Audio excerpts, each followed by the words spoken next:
ನಮಸ್ಕಾರ ಸ್ನೇಹಿತರೆ, ನಾನು ನಿಮ್ಮ ಪ್ರೀತಿಯ ಲಯನ್ ಕುಮಾರ್. ನೋಡಿ ಸ್ನೇಹಿತರೆ, ಮೈಸೂರಿನ ಟಿ ನರಸೀಪುರ ಪ್ರೈವೇಟ್ ಬಸ್ ಸ್ಟ್ಯಾಂಡಿಂದ ಅಜ್ಜಿ ತಾತ ಇಬ್ಬರು ಕರೆ ಮಾಡ್ತಾರೆ. ಅಲ್ಲಿ ಏನಾಗಿದೆ ಅಂದರೆ, ಮನೆ ಬಿಟ್ಟು ಬಂದಂಥ ಅಜ್ಜಿ ತಾತ ನನಗೆ ಯಾರೋ ನನ್ನ ನಂಬರ್ನ ಕೊಟ್ಟು ಅವ್ರ ಹತ್ರ ಕರೆ ಮಾಡಿಸ್ತಾರೆ ಸ್ನೇಹಿತರೆ. ಅವರಿಗೆ ಎಲ್ಲಾದರೂ ಉಳ್ಕೊಳ್ಳೋಕ್ಕೆ ವ್ಯವಸ್ಥೆ ಮಾಡಿಕೊಡಿ ಅಂತ.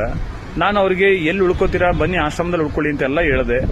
ಇಲ್ಲ, ನಾಳೆ ದಿನ ನಮ್ಮ ಮಗಳಿಗೆ ಹಾಗೂ ನಮ್ಮ ಮಳಿನ ಗೊತ್ತಾದರೆ ತುಂಬ ಅವ್ರಿಗೆ ಅವಮಾನ ಆಗುತ್ತೆ, ಅದರಿಂದ ನಾವು ನಮ್ಮ ಸ್ನೇಹಿತರ ಊರಿಗೆ ಹೋಗ್ತಾ ಇದೀವಿ ಅಂದ್ರು. ಯಾವ ಊರಿಗೆ ಹೋಗ್ತಾ ಇದ್ದೀವಿ ಅಂದ್ರೆ ಬ್ಯಾಂಗ್ಳೂರ್ಗೆ ಹೋಗ್ತಾ ಇದೀವಿ ಅಂದ್ರು. ಈಗ ಎಲ್ಲಿದ್ದೀರಾ?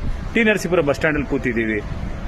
ಟಿ ನರಸೀಪುರ ಬಸ್ ಸ್ಟ್ಯಾಂಡಲ್ಲಿ ಕೂತ್ಕೊಂಡು ಬ್ಯಾಂಗ್ಳೂರ್ಗೆ ಹೆಂಗ್ ಹೋಗ್ತೀರಾ ಅಂದ್ರು. ಇಲ್ಲ, ನಮ್ಮ ಹತ್ರ ಹಣ ಇಲ್ಲ, ಅದಕ್ಕೆ ಇಲ್ಲಿ ಬಂದು ಕೂತಿದ್ದೀವಿ ಅಂದ್ರು. ಏನಾಯ್ತು ಅಂತ ಹೇಳಿ ಅಂತಂದ್ರೆ, ಸ್ವಂತ ಮೊಮ್ಮಗ ತನ್ನ ಮಗಳಿಗೆ ಒಡೆಯಕ್ಕೆ ಹೋದಾಗ ಯಾವುದೇ ತಂದೆ ಆದ್ರೂ ಬಂದೇ ಬರ್ತಾರಲ್ವ ಅಡ್ಡ.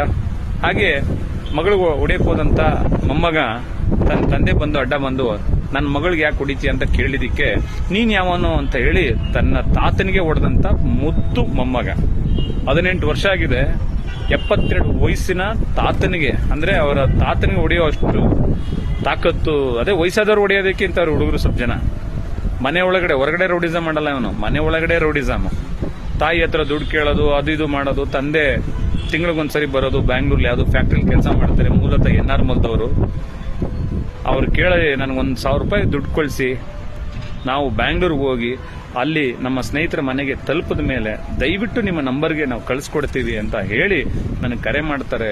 ತಲೆ ಓಪನ್ ಆಗಿದೆ ಅಂತೆ, ಕಿವಿಲೆಲ್ಲ ರಕ್ತ. KR ಹಾಸ್ಪಿಟ್ಲಿಗೆ ಬಂದು ರಾತ್ರಿ ಎಲ್ಲ ಟ್ರೀಟ್ಮೆಂಟ್ ತಗೊಂಡು ತಿರ್ಗಾ ಮನೆಗೆ ಹೋದಾಗ ಮನೆ ಬಿಟ್ಟು ಹೋಗುವಂತ ಸಾಮಾನು ಪೆಟ್ಟಿಗೆನೆಲ್ಲ ತೆಗೆದು ಬಿಸಾಕದಂತೆ ಮೊಮ್ಮಗ.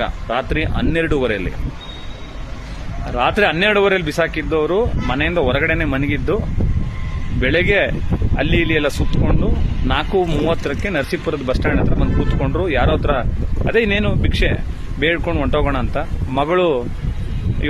ಮಗಳು ಕೊಡಿಸಿದಂತ ಫೋನ್ನ ಮನೆಯಲ್ಲೇ ಬಿಟ್ಟು ಸುತ್ತಕೊಂಡು ಅಲ್ಲಿ ಇಲ್ಲಿ ಸುತ್ತು ಬಸ್ ಸ್ಟ್ಯಾಂಡಿಗೆ ಬಂದಿದ್ದಾರೆ. ಬ್ಯಾಂಗ್ಳೂರಿಗೆ ಅವರ ಸ್ನೇಹಿತರ ನಂಬರ್ಗೆ ಕರೆ ಮಾಡಿದ್ದಾರೆ ಬೇರೆ ಮೊಬೈಲಿಂದ.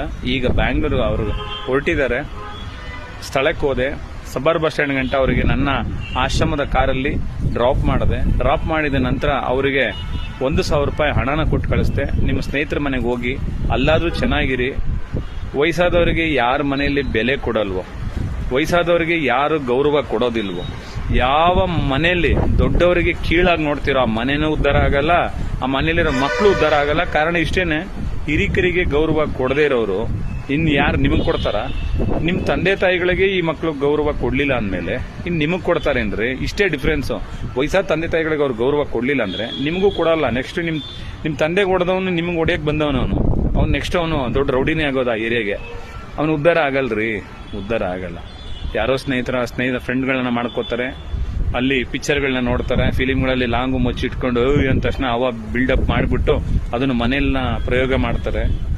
ಆ ಪ್ರಯೋಗನ 18 ವರ್ಷದವನು ಒಂದು 25-30 ವರ್ಷದವನ ಜೊತೆ ನೀನ್ ಗಲಾಟೆ ಮಾಡಿದ್ರೆ ಒಂದೇ ಏಟಿಗೆ ಅವ್ನು ನಿನ್ನ ನೋಡ್ಬಿಡ್ತಾನೆ. ವಯಸ್ಸಾದ ಅಜ್ಜಿ ತಾತನ ಹೊಡಿತಿದ್ಯಲ್ಲ, ನೀನು ಮನುಷ್ಯನೇನೋ, ಹೊಟ್ಟೆಗೆ ಏನೋ ತಿಂತೀಯ ನೀನು? ಇವಾಗ ಮನೆ ಬಿಟ್ಟು ಹೋದ್ರಲ್ಲೋ, ನಿಮ್ ತಾಯಿ ಅನಾಥರಾದ್ರಲ್ಲೋ, ಎಲ್ಲಿಗೆ ಹೋಗ್ತಾ ಇದೆ ಪ್ರಪಂಚ, ಎಲ್ಲಿಗೆ ಹೋಗ್ತಾ ಇದೆ?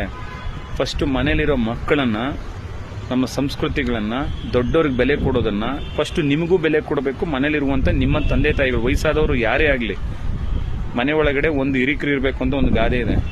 ದೊಡ್ಡವ್ರು ಇದ್ರೇನೆ ಒಳ್ಳೇದು ಕೆಟ್ಟದನ್ನ ಹೇಳ್ಕೊಡ್ತಾರೆ. ಅವ್ರನ್ನೇ ಮೂಲೆ ಕೂರ್ಸಿರ್ತಾರೆ. ಇನ್ಯಾವ ನಿಮ್ಮ ಮನೇಲಿ ಒಳ್ಳೇದು ಕೆಟ್ಟದ್ದು ನಡೀತದೆ? ದುಡ್ಡು ಆಸ್ತಿ ಅಂತಸ್ತಿದ್ರೆ ಬರೋಲ್ರಿ ಎಲ್ಲವೂ. ಮನೆಯಲ್ಲಿ ದೊಡ್ಡವರಿಗೆ ಗೌರವ ಕೊಡಿ. ಅದನ್ನ ನೋಡಿ ನಿಮ್ಮ ಮಕ್ಕಳು ಕಲಿತಾರೆ, ನೀವು ಕಲಿಸ್ಬೇಕು. ಇಷ್ಟೇ ನಾನು ಎಲ್ಲಾ ವಿಡಿಯೋಗಳಲ್ಲಿ ಹೇಳ್ತೀನಿ. ತಂದೆ ತಾಯಿಗಳಿಗೆ ಗೌರವ ಕೊಡಿ, ದೊಡ್ಡವರಿಗೆ ಹಿರಿಕರಿಗೆ ಗೌರವ ಕೊಡಿ. ಎಲ್ಲಿ ತನಕ ತಂದೆ ತಾಯಿಗಳಿಗೆ ನೀವು ಬೆಲೆ ಕೊಡದೆ ಅವರನ್ನ ಬರೀ ದುಡ್ಡಿಗೆ, ಅವ್ರ ಪ್ರಾಪರ್ಟಿಗೆ, ಅವ್ರ ಆಸ್ತಿಗೆ ನೀವು ಆಸೆ ಪಟ್ಟು ಬರೀ ಯೂಸ್ ಅಂತಾರೋ ಟಿಶ್ಯೂ ಪೇಪರ್ ತರ ಯೂಸ್ ಮಾಡಿ ವಯಸ್ಸಾದ್ಮೇಲೆ ಮೂಲೆಗೆ ಬಿಸಾಕಿ ಅವ್ರ ತಾವಿರೋ ಪ್ರಾಪರ್ಟಿನೆಲ್ಲ ಕಿತ್ಕೊಂಡು ಅವ್ರನ್ನ ನೋಯಿಸಿ ಕೊನೆಗೆ ನರಳಿ ನಿಮ್ಮನ್ನ ಬಿಟ್ಟು ಹೋಗಕ್ಕಾಗಲ್ಲ. ಆ ಕಡೆ ಅಳಿನ ಕಾಟ, ಈ ಕಡೆ ಮಗಳ ಕಾಟ, ಮಗನ ಕಾಟ, ನಿಮ್ಮನ್ನ ಬಿಟ್ಟು ಹೋಗಕ್ಕಾಗಲ್ಲ. ಹೋದ್ರೆ ಅವಾಜ್ಗಳು, ಗಲಾಟೆಗಳು, ಏನೇನೋ ಮಾಡ್ತೀರಾ, ಸ್ಟೇಷನ್ಗೂ ಇಳಿತೀರಾ, ಕೋರ್ಟ್ಗೂ ಎಳೆದು ಬಿಡ್ತೀರಾ. ತಂದೆ ತಾಯಿ ಅಂತಾನೆ ಮುಖನೇ ನೋಡಲ್ಲ, ಎಲ್ಲಾ ಕಡೆ ಎಳೆದು ಬಿಡ್ತೀರಾ. ಇನ್ನೆಲ್ರಿ ಅವರು ನಿಮ್ಮ ಜನ್ಮ ಕೊಟ್ಟಿದ್ದ ಪಾಪಕ್ಕೆ ಅವರು ಇನ್ನೂ ಅನುಭವಿಸ್ಬೇಕು.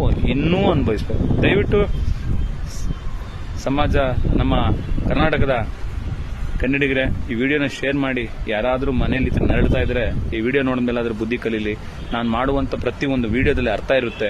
ಈಗ ಅವರು ಬ್ಯಾಂಗ್ಳೂರ್ ಹೊರಟರು, ಅವ್ರಿಗೆ ಒಂದು ವಿಶ್ ಮಾಡಿ ಕಳ್ಸಿಕೊಟ್ಟೆ. ಎಲ್ಲಿದ್ರು ಚೆನ್ನಾಗಿರಿ, ಇಂಥವ್ರ ಮನೇಲಿ ಇರಬೇಡಿ ಅಂತಾನೆ ಹೇಳಿ ಕಳ್ಸಿಕೊಟ್ಟಿದ್ದೀನಿ. ಜೈ ಹಿಂದ್, ಜೈ ಕರ್ನಾಟಕ. ಪ್ರತಿಯೊಬ್ಬರಿಗೆ ವಿಡಿಯೋನ ಶೇರ್ ಮಾಡಿ.